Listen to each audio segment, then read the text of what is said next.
안녕하세요. 미국 아재의 미국 주식 이야기. 안녕하세요, 구독자 여러분. 주말 잘 보내셨죠? 서울은 벌써 월요일이 됐을 거고, 미국은 이제 일요일 밤이 되었습니다. 내일을 보면은 빅테크에 관련된 주들이 실적 발표를 하는데요. 그 실적 발표를 이용해서 우리가 앞으로 전략을 어떻게 세울지에 대해서 한번 얘기를 나누고 싶었습니다. 여기 이렇게 보면은 다음 주에 나오는 실적 보고 스케줄이 있는데요.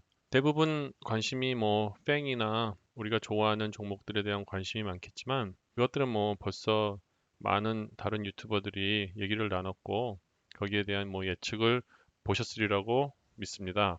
우리는 롱텀으로 전반적인 큰 그림을 그려야 되잖아요. 그래서 저는 여러분에게 좀 더 다른 시각으로 이 주식을 어떻게 바라보나에 대해서 한번 얘기를 나누고 싶습니다. 분기 실적을 보는 이유가 앞으로 우리의 경제 지표와 어떤 그 섹터의 성장이 어떤 식으로 갈 것인가에 대한 그런 예측을 할 수 있는 자료가 되잖아요.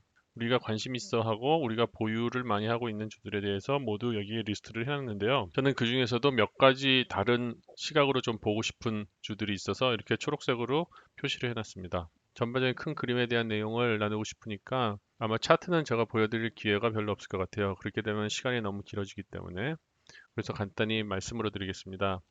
월요일에는 지금 제가 관심 있게 보고자 하는 주식이 세 가지가 있는데 그 세 가지 중에 두 가지가 제가 인덱스로 사용하려고 하는 주식입니다. 하나는 NXPI라는 주식인데요. NXPI는 세미컨덕터 회사입니다. 반도체 회사죠.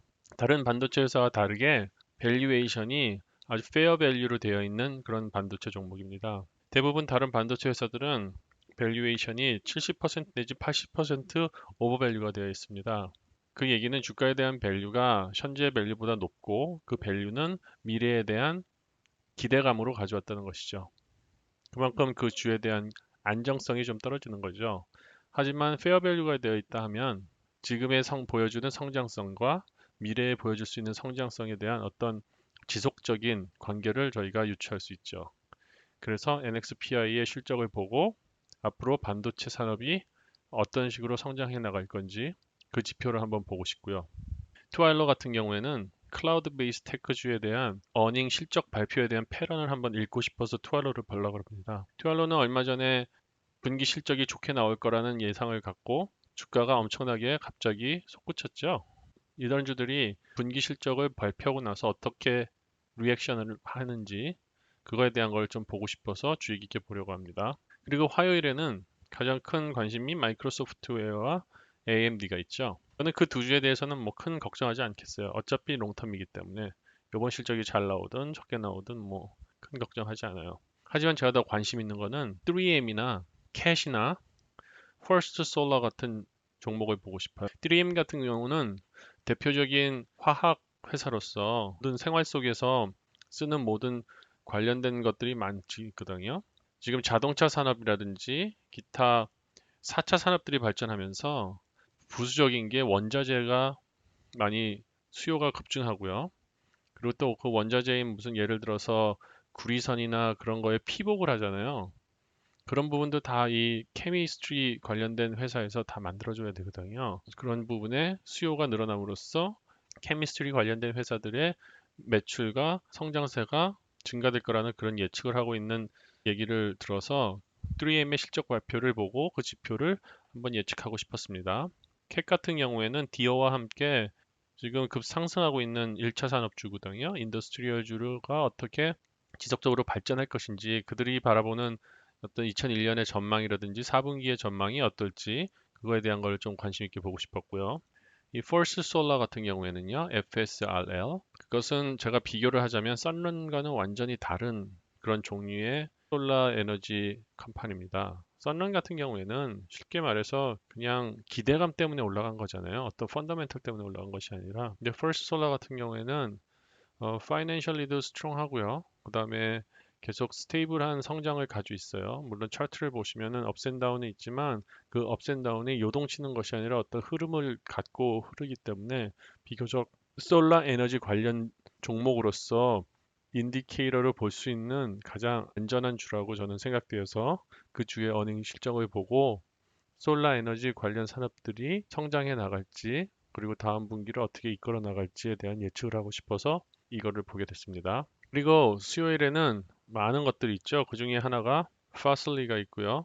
그 다음에 Now, Fin, 뭐 여러 가지가 있는데요. 그 중에서 제가 관심 있게 보고 싶은 부분이 FBRR. FBRR은 새로운 종류의 어떤 클라우드 베이스의 콜라보레이션 하는 그런 관련주인데요. 이스라엘 베이스로 한 회사이고, 아직까지 큰 정보가 없어요, 제가. 저희 구독자분들 중에서 이거를 관심 있게 보시는 분이 있는 것 같아서 저도 보게 됐고요. 어닝 발표를 한다는 스케줄을 보고 한번 관심 있게 보려고 해요. 과연 이 주가 어떤 식으로 반응을 하고 마켓에서 어떻게 인지되고 있는지를 좀 보려고 하고요. 텔레닥, 티덕. 그 텔레닥에 대한 거는 뭐 제 지인인 의사 선생님과도 좀 말씀을 나눴고 했는데 호불호가 있는 것 같아요. 의사로서의 자기의 어떤 신념인 것인지 아니면 의료 산업을 비즈니스로 해서 이피션시를 올리는 건지에 대한 어떤 그런 차이가 있는데 과연 이 텔레닥도 어닝과 자기네들 프로젝션을 어떤 식으로 해 갈지 그래서 이 산업에 대한 미래가 어떤 식으로 흐를지에 대한 관심을 갖고 한번 보려고 하고요. UPS 같은 경우에는 페덱스와 마찬가지로 팬데믹 때문에 오프라인 상점에서의 거래보다 온라인 상점에서의 거래와 쇼핑이 많이 늘어나고 있는 상황이죠. 그래서 그 부분이 어떻게 계속 지속이 될 것인지 아니면은 피크에 올라왔는 것인지 그거에 관한 것을 한번 관심을 갖고 보려고 합니다. 그리고 웨스턴 디지털 컴퍼니와 WDC, WDC는 지금 최근에 인텔이 WDC에게 그리고 SK 하이닉스한테 여러 가지 지분을 넘겼잖아요. 관련 산업을. 그래서 그 부분에 대해서 어떻게 성장할 수 있는지, 그게 이 회사의 베네핏이 될 수 있는지, 그래서 이 회사체에 대한 성장도 볼 수 있지만, 인텔에 대한 반사적인 이익이 생길지에 대해서 한번 관심 있게 보려고 합니다. 그리고 목요일에는 넷플릭스 빼놓고의 모든 뺑의 주가 보이는데요. 그거는 뭐 다 다른 좋은 유튜버들이 다 준비를 했기 때문에 다 내용은 아실 테고요. 그리고 샵이라는 게 있고, 트위터도 있고, 일루미나도 있는데 그것도 함께 봐주시고요. 제가 관심 있게 보려고 하는 것은 스타벅스, 액티비전, 그다음에 MGM, 그리고 카바나입니다. 스타벅스는 지난 영상에 말씀드린 것처럼 시금에 관계된 그런 종목들의 상승을 계속 보고 있죠. 그래서 그런 상승의 추세가 계속 이어질 것인지에 대한 그 스타벅스의 프로젝션을 한번 보고 싶고요. 액티비전 브리저드 같은 경우에는 온라인 관련된 산업이 계속 증가되고 있거든요. 특히 팬데믹 때문에 집에서 지내면서 비디오 게임을 하거나 그다음에 온라인 비디오 게임 관련된 곳에 시간을 많이 보내고 돈을 많이 소비한다는 그런 얘기들이 있습니다. 이런들이 계속 어떻게 진행되어 나갈지에 대한 것도 한번 보고 싶고요. 그리고 MGM 같은 경우에는 코로나와 직접적인 관련이 있죠. 그래서 지금 코로나가 잡히지 않고 있고 지금 인펙션 룰도 올라가고 다시 피크를 칠 것 같은데 그거를 이런 컨택주들이 어떻게 반응을 하고 있는지에 대한 거를 인디케이터로 한번 보고 싶고요. 그리고 카바나 같은 경우에는 중고차 매매가 엄청나게 늘어났다고 합니다. 그래서 그런 추세를 어떻게 보고 있는지에 대한 거. 물론 카바나 같은 경우에 부름과 마찬가지로 어닝이 좋을 것 같기도 한데 그것이 3분기, 2분기, 3분기에서 끝난 것인지 지금 카바나 같은 경우에도 지난주 제가 영상 드린 것처럼 팬데믹 때문에 음식에 대한 주는 계속 올라가지만 리테일 관련주들은 아마도 2, 3분기 때 모든 실적을 다 얻고 2021년부터는 기존의 레벨로 다시 떨어지지 않을까 하는 생각이 들거든요. 그래서 지난 몇 분기 동안 카바나나 부름이나 중고차 관련주들이 상당히 많이 올랐어요. 근데 요번에도 카바나가 어떻게 반응을 할지 그걸 한번 보고 싶고요. 그리고 금요일에는 엑선과 쉐브론이 있죠. 크게 관심 있는 주는 아니지만 그래도 워낙 바닥을 친 주기 때문에 그리고 화석 연료를 우리가 무시할 수는 없잖아요. 아무리 자연 재생 에너지를 사용한다고 그렇게 외치지만 결국 그거는 가정용밖에 안 되거든요. 결국은 산업에는 석유가 들어가야 돼요. 그리고 가장 큰 임팩트가 지금 항공에 관련된 건데요. 비행기가 이제 뜨기 시작했잖아요. 그리고 지금 중간 자리를 비워서 승객을 받지만 12월 1일부터는 전 비행기를 가득 채워서 간다는 그런 리포트가 있습니다. 그렇게 되면은 항공기에 관련된 석유의 수요가 더 증가될 것이고 그런 증가세가 2021년부터는 지속적으로 늘어나지 않을까 하는 그런 생각이 듭니다.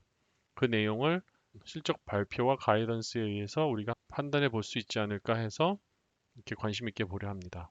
오늘 영상은 거의 이렇게 말씀으로만 드렸기 때문에 별로 재미있는 부분은 아닐 수도 있지만요. 한번 생각의 전환을 가질 필요가 있는 그런 주제가 아닌가 생각합니다. 다른 종목들의 어떤 흐름을 큰 그림으로 한번 지켜보는 그런 시간이 됐으면 좋겠습니다. 그러면은 아마 저는 보통 11월, 12월은 그 다음 해를 위한 어떤 포트폴리오의 재정비 기간으로 갔거든요.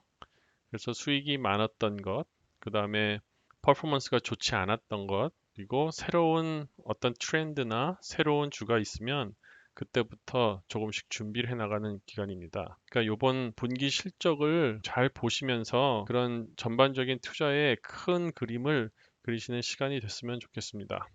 새로운 주 즐겁게 시작하시고요. 제가 내일 장이 마감하면 동향 정보와 관련된 뉴스를 가지고 다시 뵙겠습니다. 감사합니다.